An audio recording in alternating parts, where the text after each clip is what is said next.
So, Bearing, you horrible, horrible bear of a person, take it away.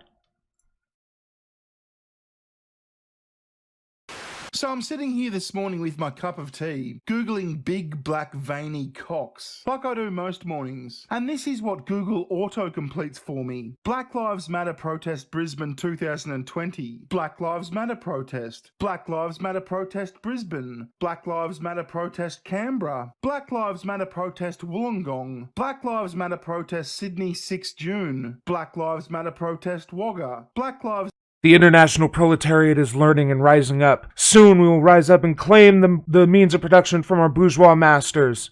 Or maybe there's just a lot of sympathy in Australia for American shit. Could be one or the other.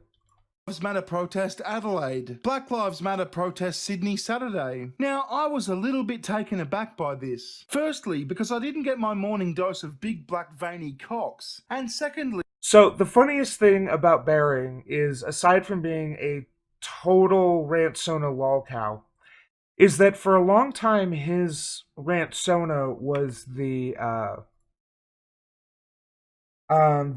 total Adventure Island bear, I think it was.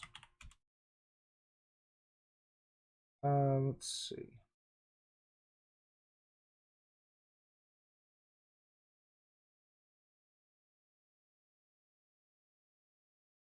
Okay, I don't remember what it was, but it was obviously his bear from like a Cartoon Network show.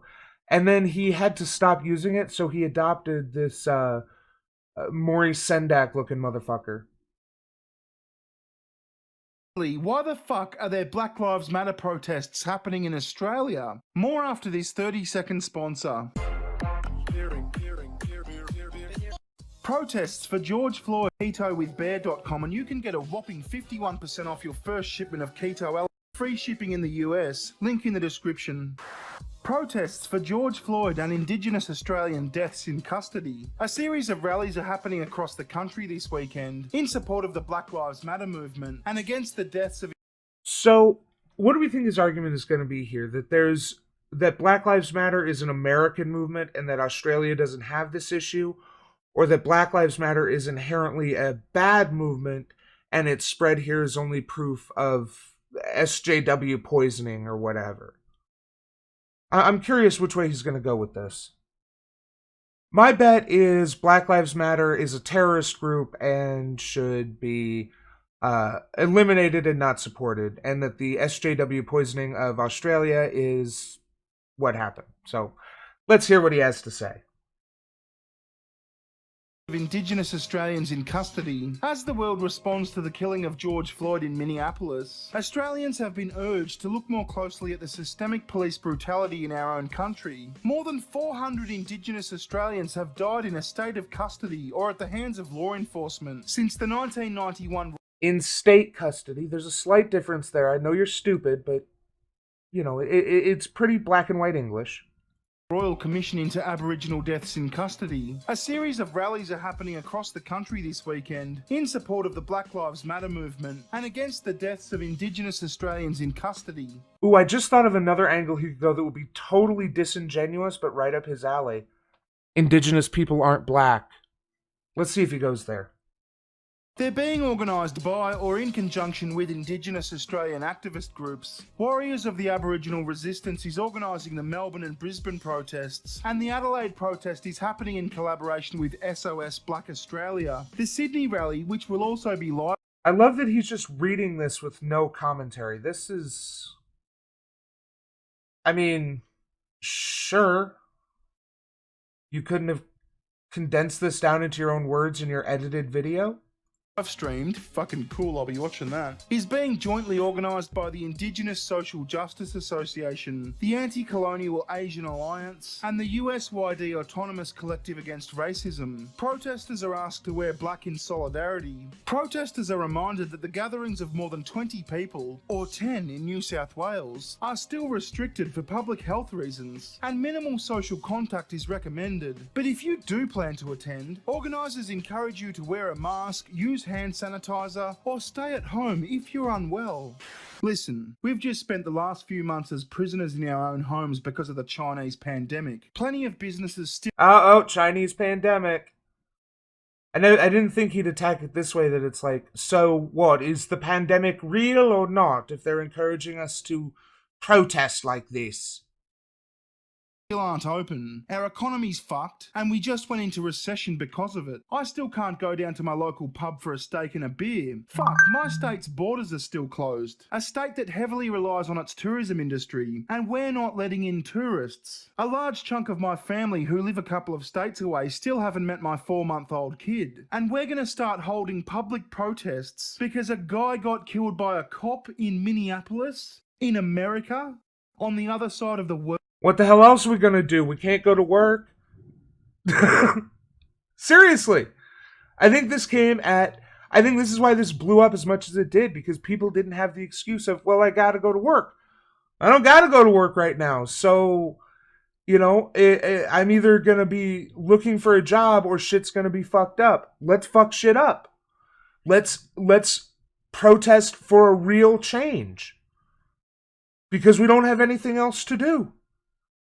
I mean, you've seen this talk about how police in New York are getting exhausted. That they've got all the police, every single one of them, working 12-hour days, 5, 6, 7 days a week.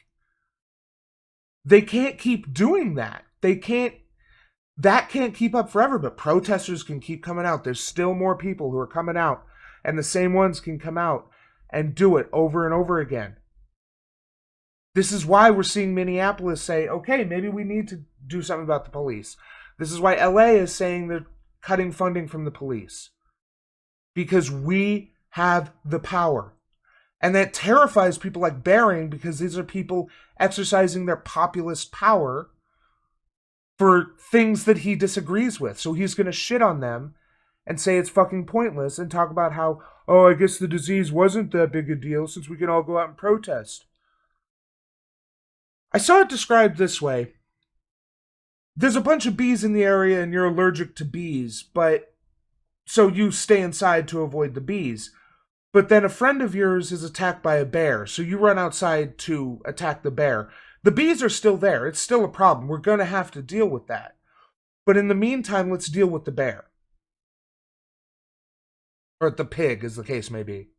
World? I mean, a month ago they were sending out helicopters to find people for camping in the bush, miles from anyone else. Surely they're going to send in the riot squad to handle this one, right? Now, I'm not saying people can't protest. You've got the right to protest whatever you want. But I can just see a lot of the same people who were very recently telling us that running your business and earning an income is tantamount to killing grandma, turning up to protest cheek to cheek with thousands of other people today over one guy who got killed by a...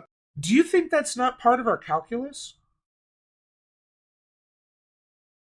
Do you think that whether our actions are likely to get people infected and potentially harm or kill them, is it part of the calculus of the majority of protesters out there? No, they've made that decision. That's why they're wearing masks. That's why there's people around with, say, hand sanitizer, by the gallon. That's why they take these precautions. Because we get it. We're putting ourselves and our loved ones at risk. But this is more important. It's not surprising that someone like Bering wouldn't understand, given that I don't think anything's more important to him than his comfort. But to some people, this is more important. And also, we can avoid infecting grandma by not going near grandma if we have done at-risk activities.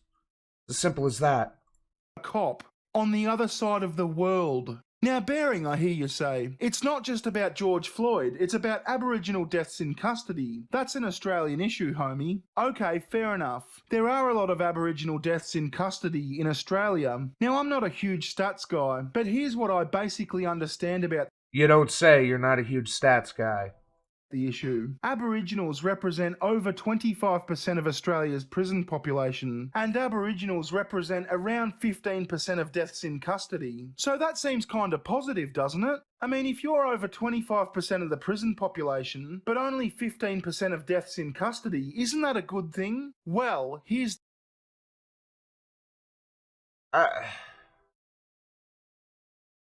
That feels wrong, but I can't articulate why. I guess it depends on what the other percentages are, but that definitely 25% of the population, prison population. What percentage are Aboriginals?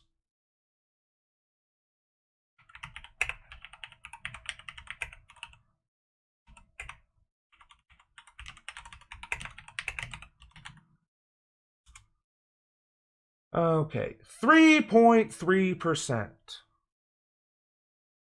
So it's a good thing that they're not dying, even though they make 3% of the population makes up a quarter of the prison population.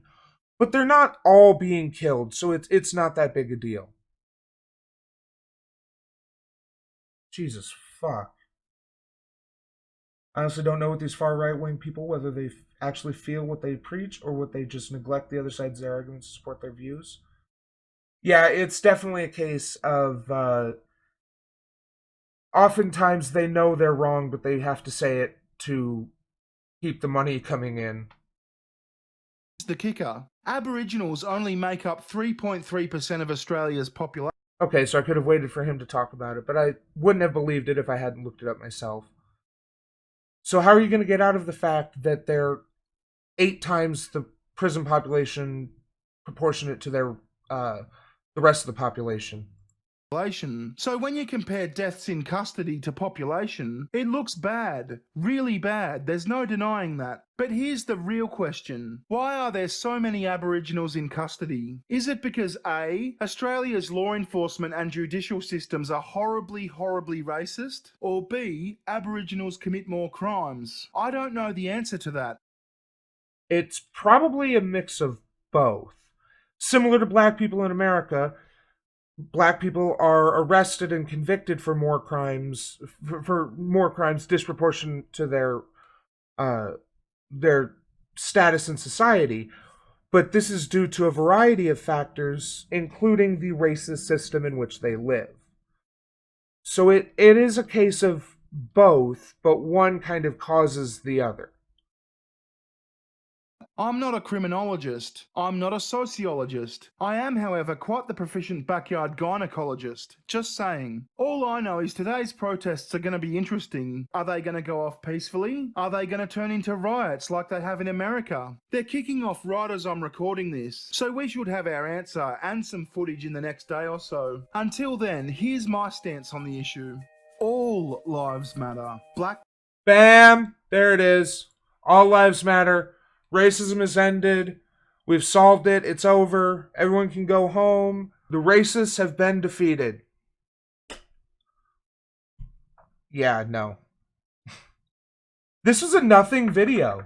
Like, I regret watching this video now because he basically said nothing except that the fact that the group helping support it in Australia makes up 3% of the population, represents a quarter of the prison population, but because only represent a 15% of the population of prisoners who die in custody, that it's somehow better than people make it out to be. Wow, this was incoherent and worthless. I regret watching it now. Hey, thanks for watching. Hope you enjoyed the show. Remember to like, share, and leave a comment because it helps me. Subscribe and ring that bell to help you. Thanks, and we'll see you next time.